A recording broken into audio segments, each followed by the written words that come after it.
आज की जनरेशन को, आपकी तो जनरेशन थोड़ी सी आगे निकल गई, अब जो आ रही पीछे, इसका नाम रखा मैंने मैगी जनरेशन। 2 मिनट। मैंने यही तो कहा, तीसरा जो मेरा पॉइंट था वो यही था कि हम सारा काम इसके बल पे करते हैं। कौन भटका रहा है? परिस्थिति कुछ नहीं आती इस दुनिया में। अगर सबसे ज्यादा परिस्थिति खराब किसी पर सामने आई तो अब्राहम लिंकन, एपीजे कलाम, महात्मा गांधी, किसके सामने नहीं है? अगर हम यहां जितने लोग बैठे हैं, अगर सबको अपनी अपनी कहानियां सुनानी पड़े तो सबके जीवन का एक हिस्सा दर्द का होगा। लेकिन फिर भी सारे टीचर्स स्कूल आते हैं, पढ़ा रहे हैं, किसी स्टूडेंट को कुछ फील नहीं होता होगा कि इस व्यक्ति के साथ क्या हो रहा है। ये तुम्हें कौन, एक आईपीएस ऑफिसर है आज, उनके बारे में सर्च करना, कर्नाटक कैडर के, रवि चंदनवारा, पढ़ना उस आदमी के बारे में। मतलब जमीन के नीचे से शुरुआत करता है वो आदमी, और एक कर्नाटक कैडर का आईपीएस, और ड्रीम तो पता नहीं क्या क्या है। तो ये तुम्हें अपने उस मन को मजबूत करना पड़ेगा। वो तुम्हें बार बार भटका रहा है, उसे मजबूत करना है किसी भी कीमत पे। आज के युवाओं में जो सबसे बड़ी कमी पैदा हो गई है, ज्यादातर उन्होंने मनन करना छोड़ दिया है।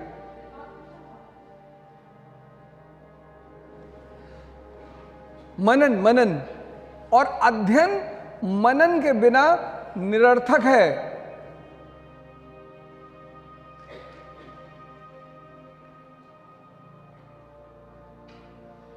और मनन आपका छीना किसने? कुछ समय तक तो टीवी ने छीना। और ये जो जहर आप हाथ में लिए हो, बड़ा अच्छी कंपनी एप्पल, एक एप्पल हजरत आदम ने खाया था, तो जन्नत से जमीन पर आ गए थे। एक आप खा रहे हो। किसी भी देश में डेमोक्रेसी तभी सफल होती है जब उस देश का 80% नागरिक जिंदा होता है। ना कोई पार्टी बुरी होती है, ना कोई नेता बुरा होता है, होता ही नहीं। और भारत जैसे देश में, जहां का राजा कौन? आप। We the people of India solemnly resolve. कोई भी देश महान बनेगा अगर उसका युवा महान होगा तो।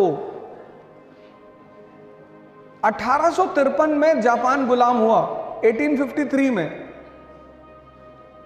और 1894 में एशिया का पावर बन गया। पता है क्यों? युवाओं की वजह से और वहां के शिक्षकों की वजह से।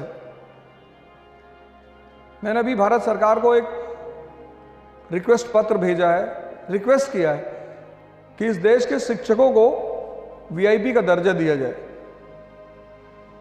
शिक्षक को, और सरकारी, हम लोग तो प्राइवेट वाले हैं, ज्यादा पैसा कमा रहे हैं। क्योंकि शिक्षक को अगर आप पैसा नहीं दे सकते तो भी उसे फर्क नहीं पड़ता, सम्मान दीजिए। उसकी सबसे बड़ी भूख है सम्मान की। मैं अभी आपके गुरुजनों के साथ ऑफिस में बैठा था तो मैं बता रहा था जापान के बारे में कि अगर वहां पे मॉल में टीचर मौजूद है और लाइन है और वो अपना कार्ड शो करता है तो सारे लोग उस आदमी को आगे करेंगे और रास्ता देंगे।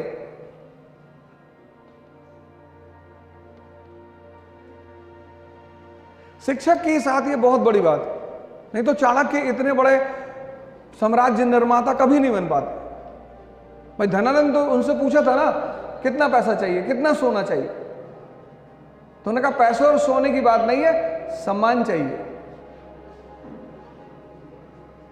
कंपटीशन बढ़ गया है, ज्यादा बड़ा हो गया है। कितने सारे लोग हैं जो तैयारी कर रहे हो। कुछ लोग तो 5-5 साल, 10-10 साल तैयारी करते हैं।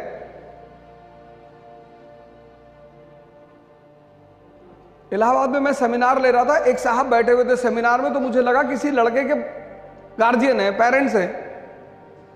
तो सेमिनार खत्म हो मेरे सामने आया, मैंने कहा भाई साहब नमस्कार। बोले नमस्कार सर, नमस्कार। बोले सर एक बात पूछनी थी। मैंने कहा जी बताएं। बोले एनसीईआरटी पूरी पढ़नी है। मैंने कहा आपका बेटा भी आया है, बच्चा भी आया है? कि नहीं नहीं, मेरे भी यूपी पीसीएस में 2 अटेम्प्ट बचे हैं। पाषाण काल से तैयारी कर रहे हैं।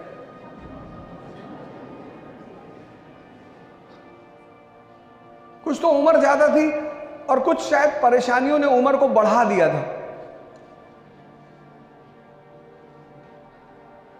तैयारी 1 साल होती है बस, उसके बाद कोई तैयारी नहीं होती।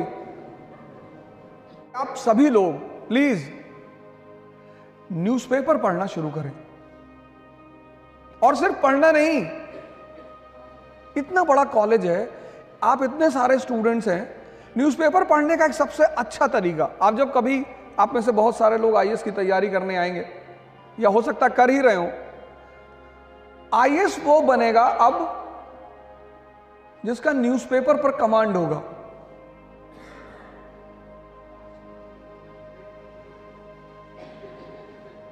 न्यूज़पेपर मात्र न्यूज़पेपर नहीं होता, वो दर्पण होता है आईआर का। दर्पण शीशा, आईआर मतलब इंटरनेशनल रिलेशन, वो दर्पण होता है समाज का। कन्या विद्या धन योजना सरकार लेकर आई, तो अब उस योजना का उद्देश्य सरकार को किसको बताना है? जनता को। जनता और सरकार के बीच में कौन मीडिएटर है? प्रेस। इसीलिए डेमोक्रेसी का जो चौथा स्तंभ है वो है प्रेस। और जिस देश में प्रेस की स्थिति मजबूत होगी और जनता जागरूक होगी, वो पता करेगी कि हमारा राजा, हमारा प्रतिनिधि, राजा नहीं, हमारा प्रतिनिधि हमारे लिए क्या कर रहा है। आपने अपने नौकर को 100 रुपए दिया कि जाओ बाजार से सब्जी ले आओ, तो जब वो लौट कर आया तो आप हिसाब मांगेंगे ना। हर साल government of India budget release करती है, आप में से कितने लोग पढ़ते होंगे? बजट मतलब सरकार आपको यह बता, क्योंकि आप राजा हैं तो सरकार आपको यह बताती कि आप पैसा खर्चा कहां कर रहे हो, आपका जो पैसा है, आपका जो टैक्स है वो जा कहां रहा है, किन मदों पे खर्चा हो रहा है। न्यूज़पेपर पढ़ना शुरू करिए। यूक्रेन और रशिया का वॉर चल रहा है, हो सकता है वो युद्ध बहुत घातक हो जाए। कभी कभी खबरें आती हैं कि रशिया न्यूक्लियर बॉम्ब मार देगा, ये कर देगा। कभी लगता है कि ये युद्ध कहीं तीसरे विश्व युद्ध में ना परिवर्तित हो जाए।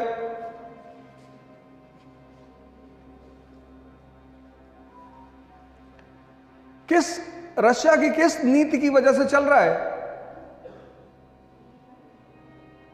आप हाथ उठा के बता दीजिए, कोई बात नहीं, आपको पता हो तो आप बता दीजिए। नहीं, मैंने ये पूछा कि रशिया की कौन सी पॉलिसी है जिसकी वजह से ये युद्ध चल रहा है, ऐसी कौन सी नीति है उनकी? 17वीं शताब्दी में बनाई थी उन्होंने, 17वीं सेंचुरी में, तब से आज तक चल रही है। और उस पॉलिसी के बिना रशिया सरवाइव ही नहीं कर सकता। मतलब रशिया को अगर जिंदा रहना है, जैसे हमारे लिए हिमालय इंपॉर्टेंट है, वो हमारे नेचुरल फ्रंटियर हैं, अगर हिमालय हमारे हाथ से निकल जाए तो हमारे लिए बहुत खतरा, बहुत बड़ा खतरा पैदा हो जाए। तो ऐसे रशिया की कौन सी पॉलिसी है जिसकी वजह से उसे यूक्रेन से लड़ना ही पड़ रहा है? और वो पॉलिसी आई थी 17वीं सेंचुरी में। वहीं से रशिया के आधुनिक इतिहास की शुरुआत होती है। और ये चीज लगभग हर समाचार पत्र में डिस्कस हुई। उस पॉलिसी का नाम है warm water policy. Warm water, warm, गर्म जल नीति। एक्चुअली रूस को अपने अस्तित्व को बचाए रखने के लिए 2 सागरों पे कब्जा रखना पड़ेगा, एक बाल्टिक पे, एक ब्लैक पे। बाल्टिक उसका दरवाजा है यूरोप में जाने के लिए, और ब्लैक उसका दरवाजा है सिल्क रूट पे आने के लिए, एशिया में। क्रीमिया जो है वो उसका ऑइसोफेगस है, फूड पाइप। अगर किसी मनुष्य की फूड पाइप निकाल ली जाए तो क्या वो जिंदा रहेगा? नहीं। तो अगर क्रीमिया रशिया से ले लिया जाएगा तो रशिया खत्म, कैसे, फूड पाइप कैसे, उसका सारा ऑयल, नेचुरल गैस सारा उसी रास्ते से निकलता है।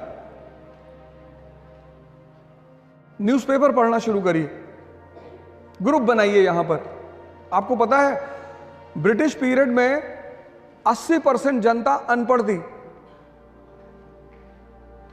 तब पर भी इतने न्यूज़पेपर छपते थे। और लॉर्ड लिट्टन को न्यूज़पेपर पर प्रतिबंध लगाना पड़ा था, वर्नाकुलर प्रेस एक्ट लेकर आया था वो। आपके मन में कभी यह बात नहीं आई कि 80% जनता अनपढ़ और उसमें न्यूज़पेपर पर प्रतिबंध? क्योंकि भारत में एक आंदोलन चला, उसको बोले लाइब्रेरी मूवमेंट। 4 लोग 5 लोग एक गांव में इकट्ठा होके एक न्यूज़पेपर मंगा के, उसमें जो पढ़ा आदमी होता था वो सारी न्यूज़ को पढ़ के फिर समझाता था लोगों को, फिर लोग उस पर चर्चा करते थे। आज तो मैं देखता हूं कि न्यूज़पेपर की क्लासेस चलती हैं। अब पता नहीं फ्यूचर में किस किस और चीज की क्लास चलेगी, लेकिन आप न्यूज़पेपर को सारे लोग पढ़ना शुरू करिए। एक अपने कॉलेज में माहौल बनाओ, एक अपना ग्रुप बनाओ, डिस्कस करो। आपके पास इतने अच्छे अच्छे टीचर हैं और सौभाग्य से 2-3 लोग तो हमारे साथ, हम सब साथ ही यूनिवर्सिटी में पढ़े हैं। टीचरों को देना होता है, पर टीचर से क्या लेना है ये आपकी क्षमता पे डिपेंड करेगा। आप जब भी इन लोगों से मिलो तो एक बार खड़े हो जाओ शांति से। ये पूरी लॉबी सिर्फ एक चीज चाहती है, सम्मान। पूरी भारत, पूरी दुनिया की लॉबी। और टीचर इतना कुछ आपको दे सकता है, इतना, बस आपको ये पता हो कि कैसे लेना है, क्या करना है। आप इनसे पढ़ोगे, आपके पॉलिटिकल साइंस के टीचर हैं, आप इनसे मुद्दा तो उठाओ, ये खुद बहुत खुशी होंगे आपसे डिस्कस करने में, आपसे बात करने में। आपको शायद बाहर कोचिंग करने की जरूरत ही ना पड़े। जय हिंद फ्रेंड्स, इकरा इंटरव्यू गाइडेंस का प्रोग्राम करने जा रही है। अब इस गाइडेंस प्रोग्राम में तो पर्सनालिटी को लेकर आपकी मुलाकात हमसे होगी। मॉक इंटरव्यूज में आपको सीनियर ऑफिसर्स मिलेंगे, रिटायर्ड ऑफिसर्स मिलेंगे, सीनियर फैकल्टीज मिलेगी और इंटरेक्शन में आपको मिलेंगे सर्विंग ऑफिसर्स। पुणे में इसकी पहली डेट है 28 दिसंबर 2022। मैं आपको पुणे में मिलूंगा 28 दिसंबर को। दिल्ली में 22 and 29 January, JP Siddharth hotel Delhi. फिर दूसरा सेशन होगा 12 एंड 19 फरवरी 2023